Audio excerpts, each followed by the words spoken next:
यह लाहौर का Odiorne cinema जो कि 1947 के पार्टीशन से पहले एक हिंदू खानदान की मलकियत थी। और अब इस सिनेमा का क्या हाल है ये आपको अंदर से इसकी स्क्रीन और इसके जो बड़े बड़े हॉल्स बने हुए थे और उनके अंदर जो कुर्सियां लगाई गई थी उनका क्या हाल है, इसके साथ साथ 1947 को ये सिनेमा किस पाकिस्तानी फैमिली को अलाट हुआ, ये सारी इन्फॉर्मेशन और सिनेमा की हिस्ट्री के बारे में आपको बताते हैं। वीडियो के साथ जुड़े रहिएगा और चैनल ज़रूर सब्सक्राइब कर लीजिएगा।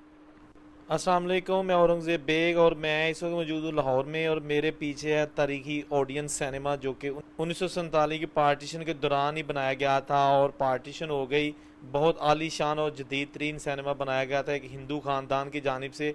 आज हम कोशिश करेंगे उस हिंदू ख़ानदान की जो है ना तलाश करें और पता करें ये कहाँ पर जाके बसे थे जिनका लाहौर में लक्ष्मी चौक के पास ओडियन सिनेमा था। ये सिनेमा आजकल बिल्कुल फिल्मों के लिए बंद हो चुका है। इसके अंदर पड़ी हुई चेयर्स हर चीज़ स्क्रैप बन चुकी है। ये लिखा हुआ है आज भी ओडियन सिनेमा लाहौर। यहाँ पर ये इसका जो फ्रंट है यहाँ पर बड़े बड़े पोस्टर लगाए जाते थे।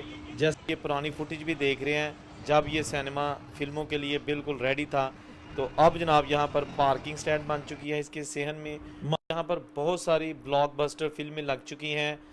शुरू शुरू में जब पाकिस्तान और हिंदुस्तान अलग बना उस वक्त इंडियन फिल्में लगती थी और वो भी जनाब ब्लॉकबस्टर जाती थी। लोग फिल्म देखने के लिए यहाँ आ जाते और अगर उनको टिकट नहीं मिलती तो कहते हैं कि सेहन में ही बैठे रहते शाम तक रात तक कि कभी ना कभी तो बारी आएगी ना।